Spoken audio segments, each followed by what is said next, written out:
Thank you. अब आगे इस चर्चा में भाग लेंगे माननीय सदस्य श्रीमती रीना कश्यप जी।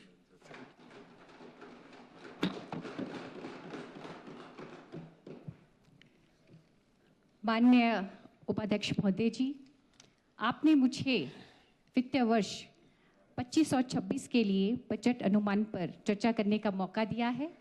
मैं आपका बहुत बहुत धन्यवाद करती हूँ।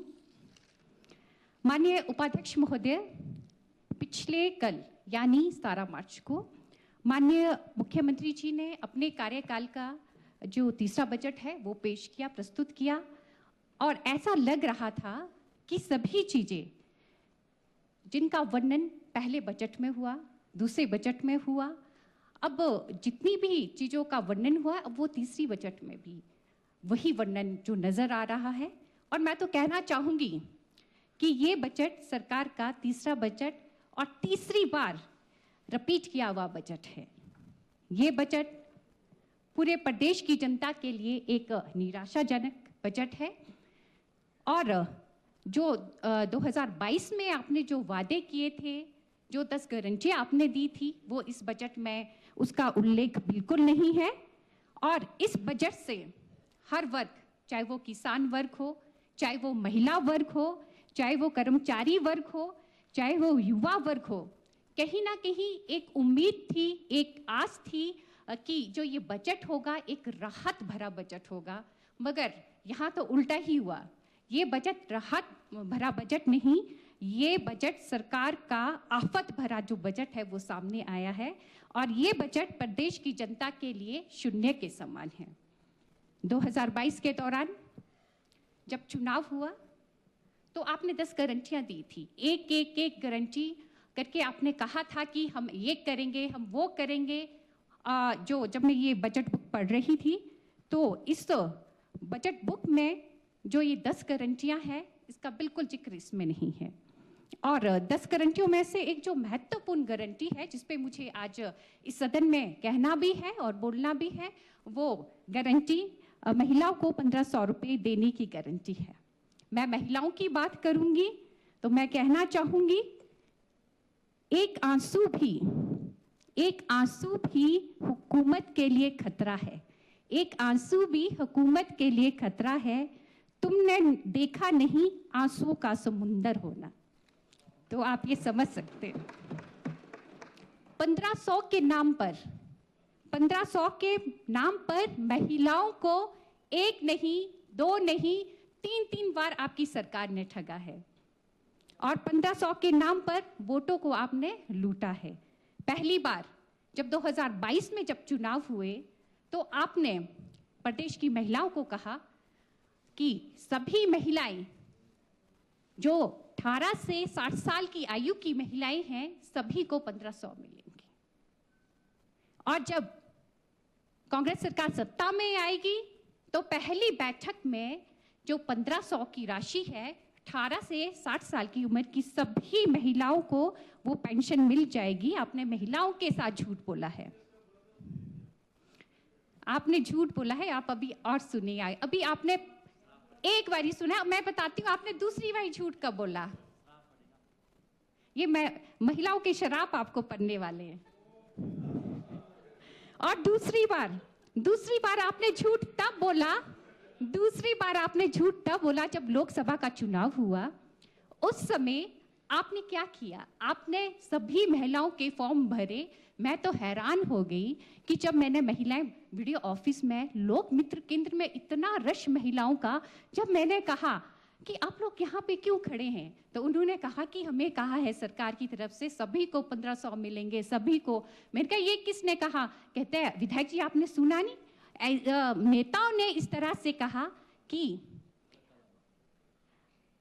सासू होगी तो 1500 मिलेंगे, ननद होगी तो 1500 मिलेंगे, देवरानी होगी तो 1500 मिलेंगे, जेठानी होगी तो 1500 मिलेंगे, सभी परिवार की महिलाओं को 1500 मिलेंगे। ये दूसरी बार ये महिलाओं को ठगा गया। और तीसरी बार, अब मैं कहना चाहूंगी, तीसरी बार जो महिलाओं को ठगा गया, अब 21 साल का एक नया फरमान आया है जो कि पिछले कल कल कहा गया कि 21 साल की बेटियों को, अब जिनकी 21 साल पूरी उम्र हो जाएगी, उन्हीं बेटियों को पेंशन मिलेगी। मैं तो इस बात से हैरान हूं, जो 21 साल का नया फरमान है उसका ना कोई सर है ना पाँव है, इसका कोई वर्णन ही नहीं है। और जो 21 साल, जो 18 साल से 21 साल की जो बेटियां हैं, जो बीच में 18, 19, 20, 21, उन बेटियों के साथ क्या होगा? उनके साथ आपने अन्याय किया है। मैं पूछना चाहूंगी सरकार से कि अगर आपने 21 साल, जो अब 1500 जो पेंशन देने की जो आयु सीमा रखी है, तो 18 से 21 साल की बेटियों के साथ आपने ऐसा क्यों किया?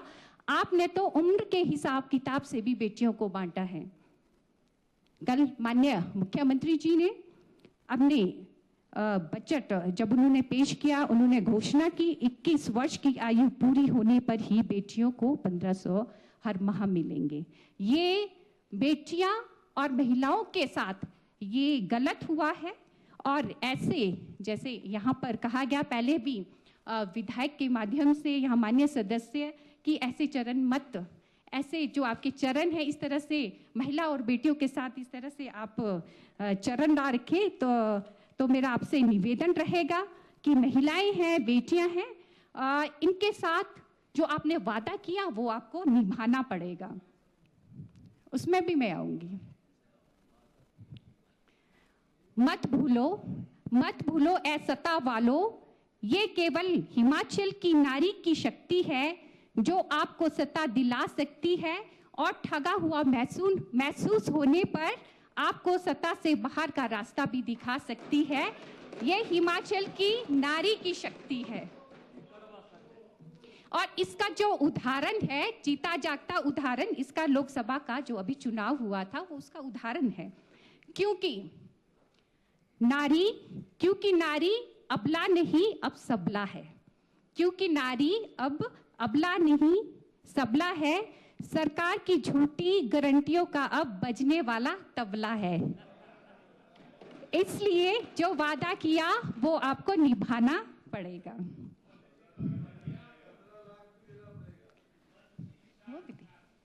भाई साहब, आप तो मेरे मायके से हमारे अपने हैं। अभी आपकी मैं तारीफ करूंगी आगे, अभी आपकी तारीफ करेंगे। तभी वाह वाह कर रहे हैं ना मंत्री जी, आप भी कीजिए। इस बजट में महिला उत्थान और महिला के जीवन स्तर को सुधारने के लिए क्या क्या प्रयत्न किए हैं, इस बजट में ऐसा कोई उल्लेख नहीं है। मैं पूर्व में रहे माननीय मुख्यमंत्री जी का बहुत बहुत आभार व्यक्त करना चाहूंगी कि जब भाजपा की सरकार थी तो महिलाओं के जीवन स्तर को सुधारने के लिए अनेकों कार्य किए गए, अनेकों योजनाएं तैयार की गई, जिसका लाभ सीधा महिलाओं को और बेटियों को हुआ है। मैं कुछ एक योजनाएं हैं जो मैं यहाँ पर इस सदन में मैं बताना चाहूंगी। शगुन योजना, ये बहुत ही महत्वपूर्ण ऐसी योजना थी जिसके माध्यम से जो बीपीएल परिवार की बेटी थी, शादी के लिए 31,000 दिया जाता था, मगर अब ये योजना बंद है, इसका लाभ बेटियों को नहीं मिलता है। जैसे ही आप सत्ता में आए, आपने ये योजना बंद की है और ये आपने बेटियों के साथ बहुत गलत किया है। और उसी प्रकार गृहिणी सुविधा योजना, इसका लाभ भी हिमाचल की बहुत सी ऐसी जो हमारी बहनें हैं उन्हें हुआ है। और साथ में मुख्यमंत्री कन्यादान योजना, बेटी अनमोल है, बहुत सी ऐसी योजनाएं हैं जिसका लाभ सीधा महिलाओं और बेटियों को मिला है। और महिलाओं को आर्थिक रूप से मजबूत बनाने के लिए जो आदरणीय जयराम ठाकुर जी ने, जब हमारी सरकार थी, मैं अपने पच्छाद विधानसभा क्षेत्र की मैं एक उदाहरण देना चाहूंगी इस सदन में। एक जो शी हाट के रूप में एक बहुत बड़ा जो तोहफा है वो महिलाओं को दिया गया, और जिसके कारण आज महिलाएं आर्थिक रूप से मजबूत है। और मैं कहना चाहूंगी कि उस समय हमारे डीसी साहब आर.के. प्रूति डीसी साहब हुआ करते थे, उनका बहुत ही महत्वपूर्ण उसमें अपना योगदान रहा है।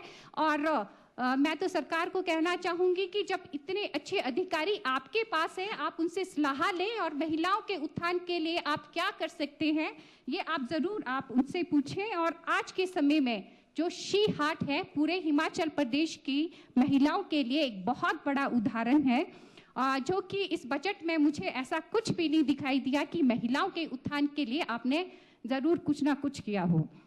उसी प्रकार मैं बात करना चाहूँगी कि इस बजट में जिस प्रकार यहाँ पे माननीय मुख्यमंत्री जी द्वारा पढ़ा जा रहा था कि इतने सभी के जो मानदेय में वृद्धि की गई, परंतु मुझे दुख इस बात का है जो आशा वर्कर है उनके मानदेय में केवल 300 रुपए की ही वृद्धि हुई है, जबकि आशा वर्कर सुबह से शाम तक फील्ड में डोर टू डोर कार्य करती है और बहुत ही ईमानदारी से अपना कार्य करती है। तो मेरा सरकार से निवेदन रहेगा कि जो उनका मानदेय है 300 नहीं, मानदेय को वो बढ़ाए ताकि जो हमारी आशा वर्कर है उनके भी हौसले बढ़े और अपना काम वो बहुत ही ईमानदारी से करें। इसके अलावा जो हमारे मल्टीटास्क वर्कर, चाहे वो आईपीएस डिवीजन में है चाहे अन्य विभाग में, उनकी भी जो मानदेय में 500 की वृद्धि की है, ये बहुत कम है। ये टोटल अगर हम समझते हैं तो 5,500 ये इनकी जो मानदेय में वृद्धि हुई है। तो मेरा सरकार से निवेदन रहेगा, ये बहुत कम है, कम से कम 5,000 तो होना चाहिए था ताकि एक मान सम्मान जनक उन्हें राशि मिलती। इसमें भी आपने इस तरह से जो कदम नहीं उठाए हैं। उसी प्रकार में शिक्षा विभाग के स्कूलों